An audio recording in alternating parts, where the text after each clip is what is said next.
전 세계에서 인기를 끌고 있는 넷플릭스 한국 드라마 오징어 게임 다들 보셨나요? 어린이 놀이의 동심을 무너뜨리는 잔혹한 어른들의 서바이벌 게임. 그런데 이 게임 뒤편에는 더 끔찍하고 잔혹한 일이 벌어지고 있었습니다. 바로 탈락자들의 장기가 불법 매매되고 있었는데요. 이 무시무시한 장기 매매의 이야기, 그냥 소설 속 이야기일까요? 오징어 게임 속 장기 매매는 실제로 가능한 이야기일까요? 이런 과정에서 그럼 어떤 순서로 어떤 약물이 쓰일까요? 이번 시간에는 인기 드라마 오징어 게임 속 불법 장기 매매에 대해 이야기해보고자 합니다. 영상 궁금하시다면 끝까지 시청해주세요.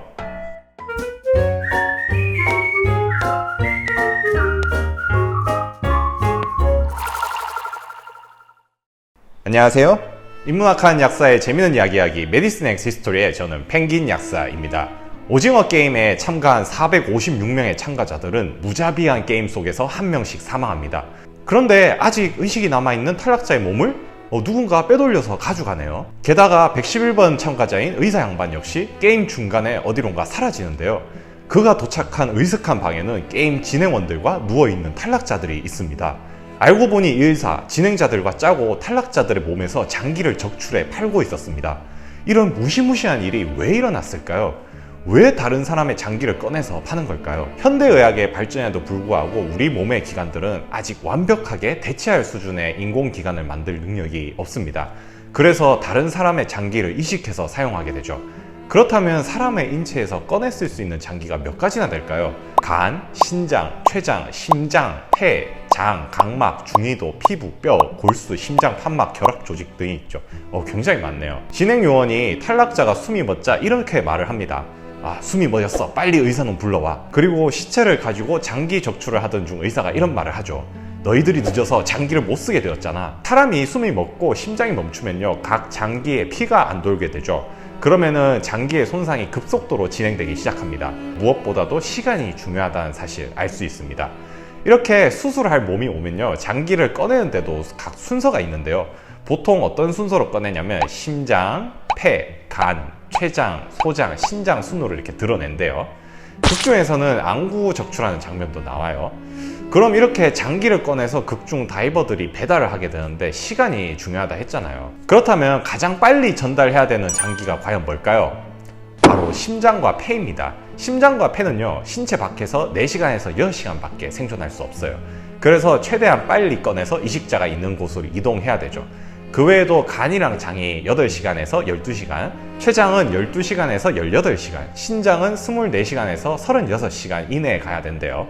각막의 경우에는 꽤 긴데요. 다른 장기와 달리 최대 2주까지도 보관이 가능하다고 해요. 그런데 사실 아무 몸이나 이런 장기 이식이 가능한 게 아니거든요. 실제로 합법적으로 이루어지는 장기 기증 같은 경우에도요, 장기를 주는 사람과 받는 사람 간의 몸의 매칭이 맞아야 돼요. 그래서 혈액형이나 항체 여부, 가지고 있는 지병, 감염 여부 등 수술을 하기 전에 이제 주는 사람도 받는 사람도 미리 이런 신체 검사를 해야 되죠. 실제로 오징어 게임에서 이제 신장이나 간이 운반되었다면 그건 무엇을 말하는 걸까요? 가까운 거리에 미리 검사를 받고 수술 준비를 하고 엄청난 거금을 미리 지불한 또 다른 VIP가 있었다는 거겠죠.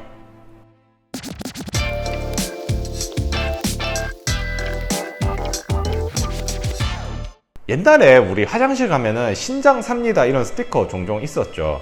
그리고 오징어 게임 드라마 1화에서도 돈을 못 갚은 주인공이 빚쟁이들한테 신체 포기각서를 쓰잖아요. 돈 못 갚으면 너 콩팥 하나 떼간다고.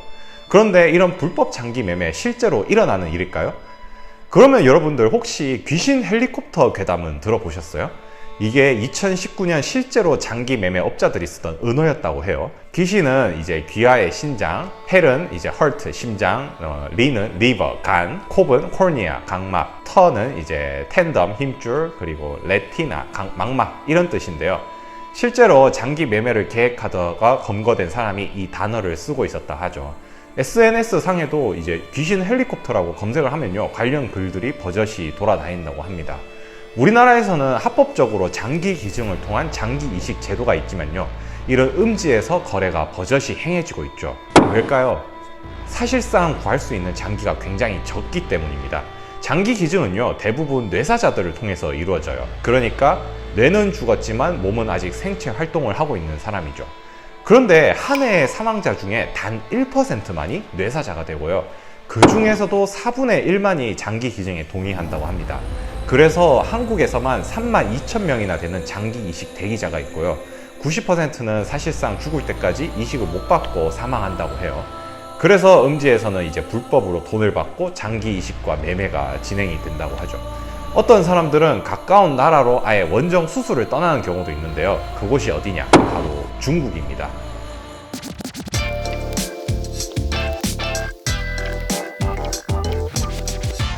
그런 말이 있어요. 중국 가면은 한 달이면 장기 구해서 수술 받을 수 있다. 실제로 중국에서는 1999년부터 갑자기 장기 이식 수술 건수가 엄청 증가를 해요. 그런데 이상한 게 중국 정부는 우리들은 기증자 그리고 사형수의 장기만 이식 수술에 씁니다 라고 말을 했는데, 중국 당국이 인정한 이식 수술은 1만 건인데 실제로 조사를 하니 한 해에 9만 건의 장기 이식이 행해지고 있었던 거예요. 그렇다면 8만 건의 수술은 어디서 또 무슨 장기로 행해지고 있는 걸까요? 이거를 노벨 평화상 수상자 후보였던 인권 변호사 데이비드 메이터스라는 사람이 이 문제를 조사해서 2016년 한 보고서를 냅니다. 이 보고서에는 아주 충격적인 내용이 있었는데요. 바로 중국 정부의 주도 아래 불법 장기 매매가 이루어지고 있었다는 거죠. 파룬궁이라는 단체가 있습니다. 리퐁즈라는 사람이 창시한 심신수련 단체인데요. 회원수가 1억을 넘을 정도로 굉장히 인기가 많았죠. 그런데 중국 정부가 공산당에 위협이 된다라는 이유로 이 단체의 사람들을 잡아가기 시작해요. 그런데 그때부터 이상한 말이 보이기 시작합니다. 신도 한 사람이 행방불명됐다가 발견됐는데 몸 안에 장기가 텅 빈 채로 발견되었다. 조사를 해보니 실제로 이 파룬궁 사건으로 잡혀간 사람들의 장기를 강제로 적출해서 이식 수술에 사용했다고 하죠. 보고서에 따르면요, 매년 시행되는 1만 건의 장기 이식 수술 중 75%가 이 파룬궁 수련자의 장기를 강제로 적출해서 사용했다고 합니다. 우리가 장기 이식과 불법 장기 매매의 차이는요, 이 개인의 의사에 달려 있는데요. 개인의 의사를 무시하고 진행된 이러한 끔찍한 수술을 장기를 마치 물건 취급한다고 해서 이를 장기 수확, organ harvesting이라고 부릅니다. 최근에는 이 위구르 수용소에 있는 수용자들의 장기도 쓰이고 있다는 충격적인 보고가 있죠. 더욱더 충격적인 건요, 이 중국 원정 수술에서 가장 많은 인구를 차지하는 외국인이요, 바로 한국인이라고 합니다. 실제로 병원 한 곳에서는 3년 동안 이 병원을 가서 수술을 받은 외국인 환자 중 3,000명이 한국인이었다고 하죠. 굉장히 씁쓸한 일이 아닐 수 없습니다.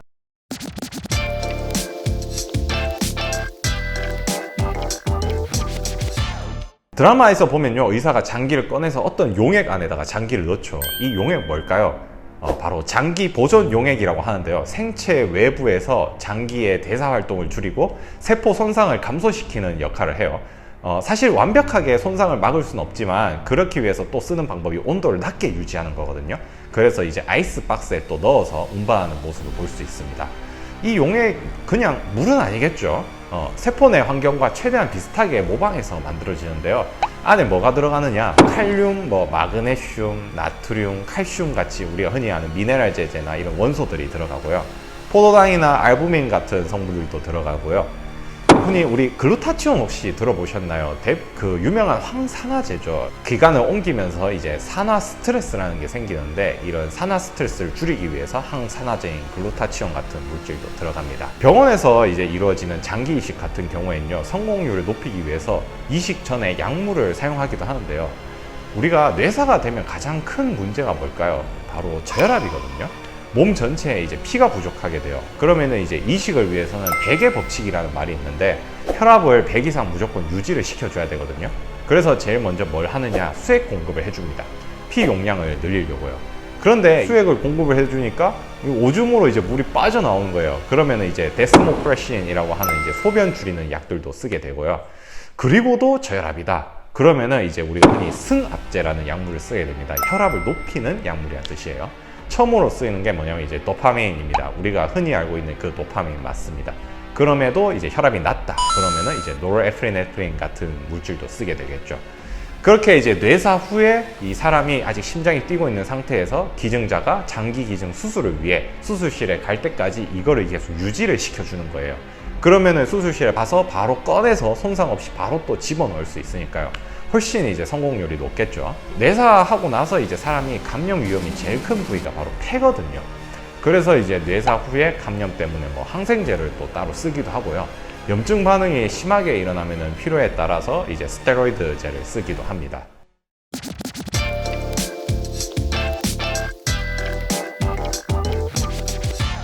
왜 불법 장기 매매라는 이야기를 이제 극 중에 넣었을까 생각해 봤는데, 실제로 우리가 이렇게 불법 장기 매매를 보니까 내가 사는 대신에 타인의 생명을 가져가게 되잖아요.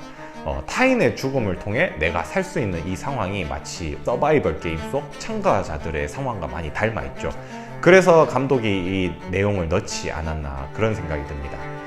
이번 영상을 내용을 이해하시고 드라마를 보시면은 그 드라마의 잔혹한 상황이 더 재미있게 이해되시지 않을까 생각이 됩니다. 이번 영상은 여기까지입니다. 영상이 유익하셨다면 좋아요와 구독 눌러주세요. 큰 힘이 됩니다. 저는 다음 시간에 더 재미있는 약 이야기로 여러분들께 찾아뵙겠습니다. 지금까지 인문학하는 약사 메디슨 엑 히스토리의 저는 펭귄 약사였습니다. 감사합니다.